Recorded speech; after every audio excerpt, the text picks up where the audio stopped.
बिस्मिल्लाहिर्रहमानिर्रहीम। अस्सलाम वालेकुम defence lovers, welcome to defence analysis PK. Viewers, हाजिर हैं एक नई एपिसोड के साथ। आज मैं बात करूंगा चाइना के एक न्यू मिसाइल जिसको आज इनविजिबल मिसाइल के नाम से जानते हैं, उसकी क्या डिटेल्स हैं उसके ऊपर भी डिस्कस करूंगा। इसके अलावा अमेरिका और दुनिया की और तमाम कंट्रीज जो है वो उससे खौफजदा क्यों हैं और इस मिसाइल की स्पेसिफिकेशन किस किस्म की हैं, इसके अंदर किस किस्म की टेक्नोलॉजी का यूज़ किया गया है जो इसको इनविजिबल मिसाइल बनाती है। इन सब बातों को वीडियो में आगे चलकर डिस्कस करूंगा, लेकिन वीडियो स्टार्ट करने से पहले अपने तमाम व्यूअर्स से एक रिक्वेस्ट, वीडियो पसंद आने की सूरत में वीडियो को शेयर और चैनल को सब्सक्राइब करना मत भूलिएगा। तो चलिए वीडियो स्टार्ट करते हैं। आए 21 मिनट रह के दिखाएं पाकिस्तान की एयर स्पेस में। कब आओ ना, लड़ना है चलो लड़ते हैं। पाकिस्तान रिटेलिएट करने का सोचेगा नहीं, पाकिस्तान रिटेलिएट करेगा। Why are we not winning in Afghanistan? One word: Pakistan.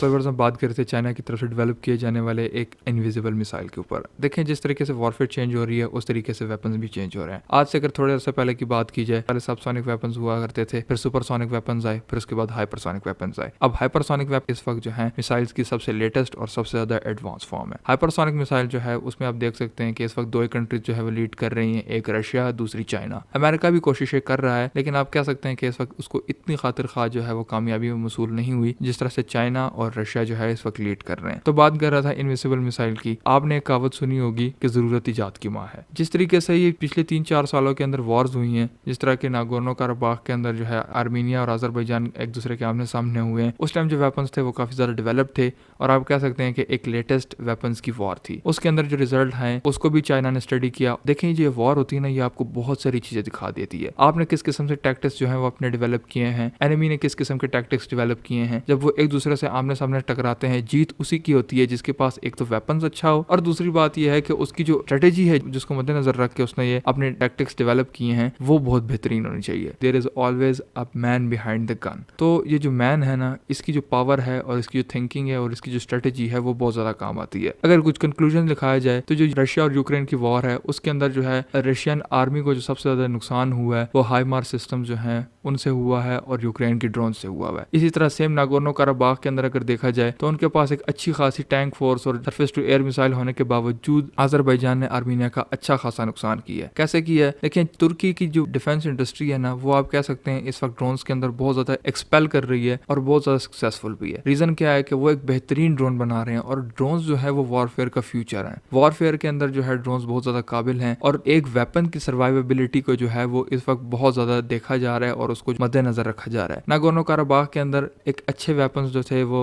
Armenia के पास थे, लेकिन उनके पास जो वेपन्स थे वो सारे ग्राउंड वेपन्स थे। ज्यादा लेटेस्ट वेपन जो उनके पास थे जैसे S-300 surface to air missile, इसके अलावा बहुत सारी उसकी उनके पास आर्टिलरी थी, इसके अलावा बहुत सारे उनके पास बेहतरीन किस्म के टैंक्स थे, लेकिन उसके बावजूद आर्मीनिया को अजरबैजान से अच्छी खासी मुंह की खानी पड़ी है। क्यों? क्योंकि जो आर्मीनिया के पास जो वेपन्स थे उसके मुकाबले में अजरबैजान ने सक्सेसफुली TB2 ड्रोन्स को इस्तेमाल किया है, जो कि एयर स्ट्राइक उन्होंने बहुत अच्छी की है और अजरबैजान को जो है एक सक्सेस मिली है। ये बात मैं आपको इस वजह से समझा रहा हूँ कि जो ग्राउंड वेपन्स होती है ना, उनकी अपनी सर्वाइवेबिलिटी जो है वो बहुत ज्यादा इंपॉर्टेंट हो गई है। इसी चीज को मद्देनजर रखते हुए चाइना ने इस चीज को स्टडी किया है और उन्होंने ये एक नई टेक्नोलॉजी को जो है वो डेवलप किया है कि जो वेपन है उसका जो अपना सर्वाइवल है, जो उसका अपना फंक्शन यूनिट है, उसको सर्वाइव करना बहुत ज्यादा जरूरी है। किसी भी जंग के अंदर देखिए, मैं आपको एक मिसाल देता हूँ, एक लॉन्चर है, एक मिसाइल है, उनका आपस में ताल्लुक किस किस्म का है? अगर लॉन्चर नहीं होगा मिसाइल कहाँ से फायर करेंगे? डेफिनेटली यही थिंकिंग जो है वो चाइना ने रखी है और उसके बाद जो है उन्होंने इस किस्म का कैमोफ्लेज जो है आप कह सकते हैं, या इस किस्म की जो है एक शीट या उनके ऊपर आप कह सकते हैं कि ऐसा कोई लेयर इजाद किया है जो कि एक तो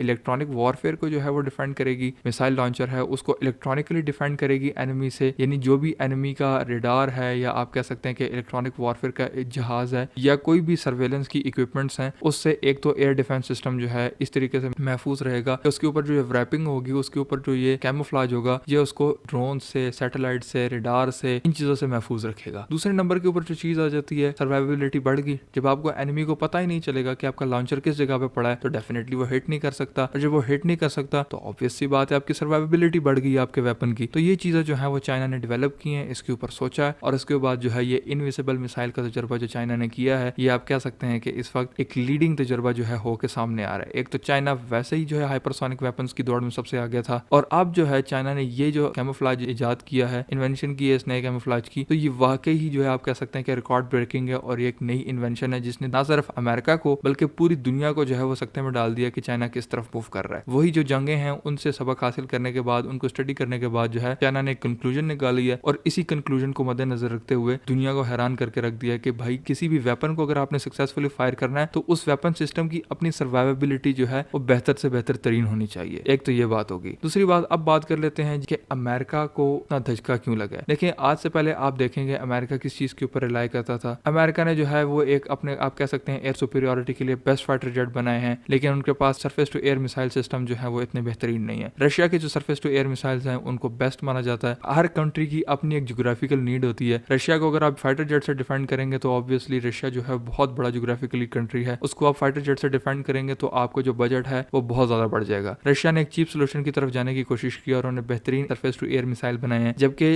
अमेरिका जो है वो एयर सुपीरियोरिटी के लिए अपनी दबदबा कायम करने के लिए उसने बेहतरीन फाइटर जेट्स बनाए हैं। तो ये हर एक कंट्री की अपनी एक स्ट्रेटेजी है। चाइना ने जो है वो इन दोनों तरीकों से जो है अपने आप को कवर किया है। उसने जो अपने फाइटर जेट की जो रेस है उसके अंदर भी अपने आप को आगे रखा है, जबकि आप कह सकते हैं कि जो मिसाइल्स हैं, क्योंकि अगर आपने कोई भी वॉरहेड डिलीवर करना है तो उसके लिए डेफिनेटली आपको मिसाइल की जरूरत पड़ेगी। मिसाइल एक ऐसा कंपोनेंट है डिफेंस के अंदर कि अगर आपने ग्राउंड बेस से अटैक करना है उसके लिए भी आपको मिसाइल की जरूरत पड़ेगी। अगर आपने एयर टू एयर अटैक करना है तो उसके लिए भी डेफिनेटली आपको उसकी जरूरत पड़ेगी मिसाइल की। तो मिसाइल जो है उसको आप कह सकते हैं कि ये बहुत ज्यादा बेसिक और फंडामेंटल यूनिट है। किसी भी चीज को अगर अपने आप को डिफेंड करना है तो उसके लिए उसके पास मिसाइल होना बहुत ज्यादा जरूरी है। लेकिन चाइना जो है वो दोनों चीजों के अंदर लीड कर रहा है। एक तो मिसाइल टेक्नोलॉजी के अंदर पहले वो हाइपरसोनिक मिसाइल्स के अंदर लीड कर रहा है। दूसरे नंबर के ऊपर अगर आप आ जाएं, चाइना जो है उसने ना सिर्फ मिसाइल्स बल्कि आप कह सकते हैं कि उसने फाइटर जेट्स के अंदर भी बहुत ज्यादा लीडिंग्स की है। इस वक्त अगर आप देखें अमेरिका और चाइना एक दूसरे के बिल्कुल आमने सामने है और इस मिसाइल टेक्नोलॉजी के बाद तो आप कह सकते हैं अमेरिका को एक कड़ी टक्कर जो है वो चाइना ने दे दी है। अब अमेरिका भी डेफिनेटली इसके ऊपर काम करेगा। ये जो कंट्रीज होती है ना एक दूसरे से बहुत ज्यादा बाखबर होती हैं, बहुत ज्यादा वाकिफ होती हैं, लेकिन चाइना जो है वो आए दिन जो है वो अमेरिका को नए नए सरप्राइज देता रहता है, जिसकी वजह से अमेरिका को झटके लगते हैं। देखें, अगर आप मैं रिसेंटली थोड़ी सी आपको मिसाल दूं तो अमेरिका ने जो है वो अपना एब्राहम एक्स जो है वो चाइना के सामने जो है पेश किया। चाइना ने उसके बाद जो है बता दिया, देखिए मेरा भी एक AI बेस्ड जो है टैंक तैयार पड़ा हुआ है। दूसरे नंबर के ऊपर अभी उसने रिवील नहीं किया, लेकिन उसने टीजर्स देने शुरू कर दिए कि अगर आप एब्राहम एक्स को आगे बढ़ा रहे हैं तो हमारे पास भी इसका तोड़ पहले से मौजूद है। इसके अलावा अगर आप 6th जनरेशन फाइटर जेट की देखें, रेस देखें, तो अमेरिका ने खुल के बताया जी हम पहुंच गए हैं, हमने ये कर लिया, हमने वो कर लिया। चाइना ने क्या किया? चाइना ने आराम सुकून से जो है कुछ अरसे बाद जो है एक हिंट दी है, जिससे आप देख सकते हैं कि चाइना जो है इस वक्त अमेरिका के साथ टेक्नोलॉजिकली, आप फाइटर जेट में देखें या दूसरे किसी भी चीज में देखें, नेक टू नेक चाइना और अमेरिका एक दूसरे को टक्कर दे रहे हैं।